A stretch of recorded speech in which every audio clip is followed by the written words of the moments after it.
Morning everyone. आज मैं आपको हिंदी रीडर का चैप्टर नंबर 7 संसार एक पुस्तक है पढ़ाऊंगी। मीन्स ये जो दुनिया है ये एक किताब के समान है और इसमें जो चीज़ें समाई हुई हैं वो इसके पृष्ठ हैं, पन्ने हैं जो इसकी कहानी बताते हैं। ये चैप्टर एक लेटर है, एक पत्र है पंडित जवाहरलाल नेहरू का अपनी बेटी इंदिरा के नाम। So without wasting any time let's start our chapter. प्रिय इंदिरा, जब तुम मेरे साथ रहती हो तो अक्सर मुझसे बहुत सी बातें पूछा करती हो और मैं उनका जवाब देने की कोशिश करता हूँ, लेकिन अब जब तुम मसूरी में हो और मैं इलाहाबाद में, हम दोनों उस तरह बातचीत नहीं कर सकते। मतलब कि पत्र में लिख रहे हैं जवाहरलाल नेहरू जी कि इंदिरा जब उनके साथ होती थी तो वो बहुत सारी बातें करती थी, वो उनके जवाब देने की कोशिश करते थे, लेकिन अब वो दूर दूर हैं, वो इंदिरा मसूरी में है और पंडित जवाहरलाल नेहरू इलाहाबाद में है, तो वो उस तरीके से बातचीत नहीं कर सकते। इसलिए मैंने इरादा किया है कि कभी कभी तुम्हें इस दुनिया की और उन छोटे बड़े देशों की जो इस दुनिया में हैं छोटी छोटी कथाएं लिखा करूँ, छोटी छोटी बातें, छोटी छोटी स्टोरीज उनकी लिखकर बताया करूँ। तुमने हिंदुस्तान और इंग्लैंड का कुछ हाल इतिहास में पढ़ा है, लेकिन इंग्लैंड केवल एक छोटा सा टापू है, टापू मीन्स आइलैंड है जो चारों तरफ से पानी से घिरा होता है, और हिंदुस्तान जो एक बहुत बड़ा देश है फिर भी दुनिया का एक छोटा सा हिस्सा है।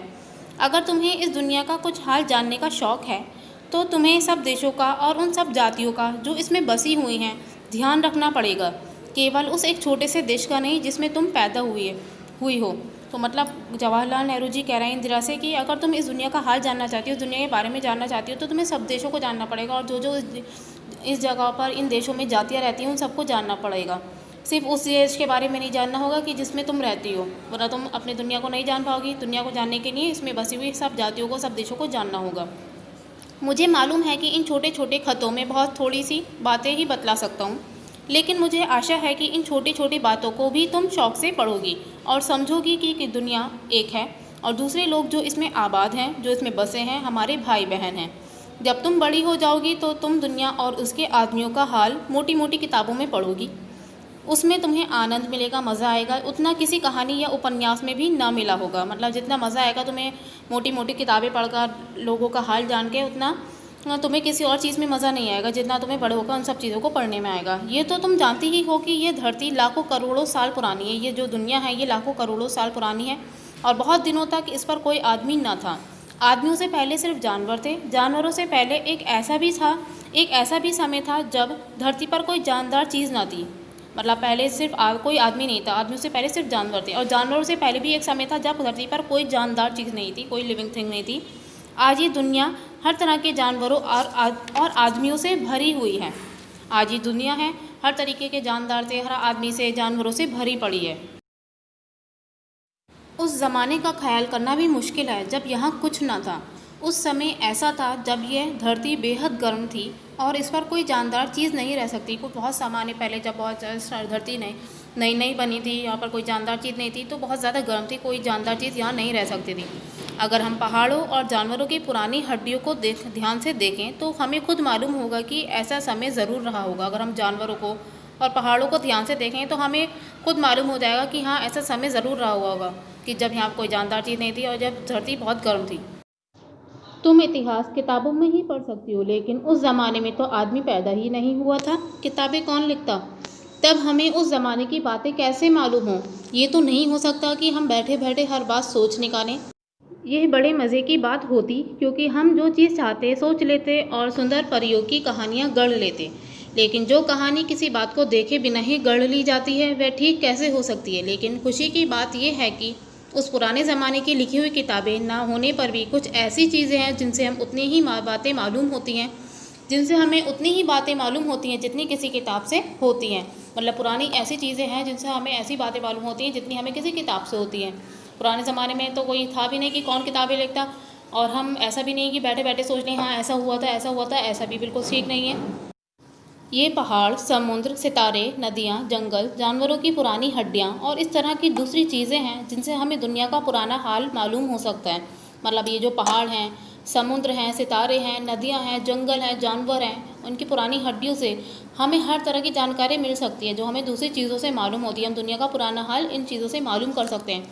मगर हाल जानने का असली तरीका यह नहीं है कि हम केवल दूसरों की लिखी किताबें पढ़ लें, बल्कि खुद संसार रूपी पुस्तक को पढ़ें।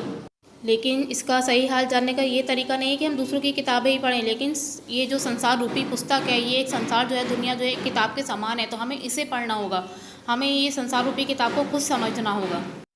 मुझे आशा है कि मुझे उम्मीद है कि पत्थरों और पहाड़ों को पढ़कर तुम थोड़े ही दिनों में उनका हाल जानना सीख जाओगी। सोचो कितने मज़े की बात है, एक छोटा सा रोड़ा जिसे तुम सड़क पर या पहाड़ के नीचे पड़ा हुआ देखती हो, शायद संसार की पुस्तक का एक छोटा सा पृष्ठ हो। मतलब एक छोटा सा रोड़ा या कंकड़ जिसे तुम एक पहाड़ के नीचे पड़ा देखती हो, तो वो एक पूरे संसार जो पुस्तक है, ये किताब है, इसका एक छोटा सा पेज हो सकता है, वो एक छोटा सा पृष्ठ हो सकता है। पूरी दुनिया एक किताब है और जो छोटी छोटी चीज़ें हैं वो उसके पन्ने हैं, पृष्ठ हैं, पेज है।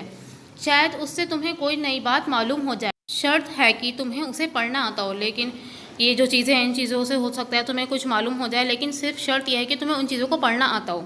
कोई भाषा, उर्दू, हिंदी, अंग्रेज़ी सीखने के लिए तुम्हें उनके अक्षर सीखने होते हैं। कोई भी हमें लैंग्वेज सीखनी है तो हमें उससे सबसे पहले उसकी अल्फ़ाबेट सीखते हैं कि हिंदी में छोटा बड़ा है, उसी से हमारे वर्ड्स बनते हैं, फिर सेंटेंस बनते हैं। इंग्लिश में ABCD, उर्दू में अलिफ बा ता। तो हमें किसी लैंग्वेज को सीखने से पहले उसके अल्फ़ाबेट जाननी होती है। इसी तरह तुम्हें पहले प्रकृति के जो नेचर है उसके अक्षर पढ़ने होंगे, इसके लेटर्स पढ़ने होंगे, तभी तुम उसकी कहानी पत्थरों और चट्टानों की किताब से पढ़ सकोगी। तभी हम इसकी कहानी जो चट्टान और पत्थर रूपी पुस्तक है उससे पढ़ सकेंगे। शायद अब भी तुम उसे थोड़ा थोड़ा पढ़ना जानती हो। जब तुम कोई छोटा सा गोल चमकीला रोड़ा देखती हो तो क्या तुम्हें वह कुछ नहीं बतलाता? जो हम छोटा सा रोड़ा देखते हैं, क्या वो हमें कुछ नहीं बतलाता? वह कैसे गोल, चिकना और चमकीला हो गया, और उसके खुरदुरे किनारे या कोने क्यों हुए, उसके किनारे खुरदुरे या कोने क्यों हुए, ये गोल चिकना चमकीला कैसे हुआ? तो ये हमें कुछ ना कुछ तो बतलाता ही है कि ऐसे कैसे हो गया। अगर तुम किसी बड़ी चट्टान को तोड़कर टुकड़े टुकड़े कर डालो तो हर एक टुकड़ा खुरदरा और नोकीला होगा। अगर हम किसी बड़ी चट्टान को तोड़कर उसके टुकड़े टुकड़े कर डालें तो जो हर एक टुकड़ा होगा वो खुरदरा होगा और नोकीला होगा। वह गोल चिकने रोड़े की तरह बिल्कुल नहीं होता। फिर वह रोड़ा कैसे इतना चमकीला, चिकना और गोल हो गया? अगर तुम्हारी आंखें देखें और कान सुने तो तुम उसी के मुंह से उसकी कहानी सुन सकती हो। अगर हमारी आंखें देखने वाली हों और कान सुनने वाली हों तो हम उसकी कहानी उसी के मुंह से सुन सकते हैं, उसी से सुन सकते हैं। वो हमें अपनी पूरी कहानी अपने रूप में दिखा देगा। वह तुमसे कहेगा कि एक समय जिसे शायद बहुत दिन गुजरे हो, वह भी एक चट्टान का टुकड़ा था। मतलब कि वो पहाड़ बताता है कि बहुत समय पहले वे भी एक चट्टान का टुकड़ा था। ठीक उसी टुकड़े की तरह उसमें किनारे और कोने थे जिसे तुम बड़ी चट्टान से तोड़ती हो। शायद वे किसी पहाड़ के दामन में पड़ा रहा, शायद वो किसी पहाड़ के नीचे पड़ा रहा, फिर पानी आया, बारिश आई या नदी आई और उसे बहाकर छोटी घाटी तक ले गया। वहाँ से एक पहाड़ी नाले ने ढकेल कर उसे एक छोटे से दरिया में पहुँचा दिया। उस छोटे दरिए से वह बड़े दरिए में पहुँचा। उस बीच वह दरिया के पेंदे में लुढ़कता रहा, उसके किनारे घिस गए और वह चिकना और चमकदार हो गया। इस तरह वह कंकड़ बना जो तुम्हारे सामने है। किसी वजह से दरिया उसे छोड़ गया और तुम उसे पा गई। अगर दरिया उसे और आगे ले जाता तो वह छोटा होते होते अंत में बालू का ज़र्रा बन जाता, मतलब रेत का ज़र्रा बन जाता, और समुद्र के किनारे अपने भाइयों से जा मिलता। समुद्र के किनारे रेत होती है तो उसी के पास जाकर मिल जाता, जहाँ एक सुंदर बालू का किनारा बन जाता जिस पर छोटे छोटे बच्चे खेलते और बालू के घर बनाते। अब देखिए कि ये एक बड़े से चट्टानी होती है, जो हमारे छोटे छोटे कंकड़ हमें देखने को मिलते हैं, इन चट्टानों से ही टूट जाते हैं, फिर नदियाँ इन्हें बहा कर ले जाती हैं, उन पर दबाव पड़ता है, वैसे वो उनके किनारे वगैरह घिस जाते हैं, वो चमकीले हो जाते हैं। तो इस तरीके से एक जो चट्टान का टुकड़ा होता है वो कंकड़ बन जाता है, चमकीला बन जाता है। और अगर वो और ज़्यादा आगे बहकर चला जाए तो वो और ज़्यादा पिस पिस कर रेत बन जाती है, जो समुद्र के किनारों पर जो रेत होती है वो बन जाती है।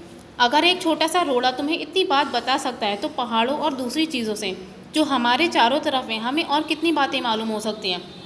जब एक छोटा सा रोड़ा हमें इतनी बातें बता सकता है कि वो कैसे कैसे इस तरीके से बना, तो ये इतने बड़े बड़े पहाड़ और दूसरी चीज़ें जो हैं ये हमें कितनी बातें मालूम करा सकती हैं। तुम्हारा पिता जवाहरलाल, तो ये आपका लेटर कंप्लीट हुआ जवाहरलाल नेहरू का। उन्होंने अपने इंदिरा को जो लेटर लिखा था, उन्होंने छोटी सी बात बताई, एक कथा बताई। ऐसे लेटर्स के ज़रिए उन्होंने बहुत सारे ऐसे लेटर्स लिखे थे इंदिरा को, और ऐसे वो स्टोरीज थोड़ी थोड़ी बताते रहते थे। Okay, that's all for today. I hope यहाँ तक आपको समझ में आ गया होगा। Now homework time. होमवर्क में आपको चैप्टर नंबर 7 के जो ये आपको चैप्टर पढ़ाया गया है इसके शब्द अर्थ करने हैं, और कल सुबह 8 बजे से पहले मुझे सेंड करने हैं। नीट एंड क्लीन राइटिंग में वर्क करना है, फेयर कॉपी पर करना है, स्पेलिंग्स का, मात्राओं का ध्यान रखना है। Okay, thank you and have a nice day.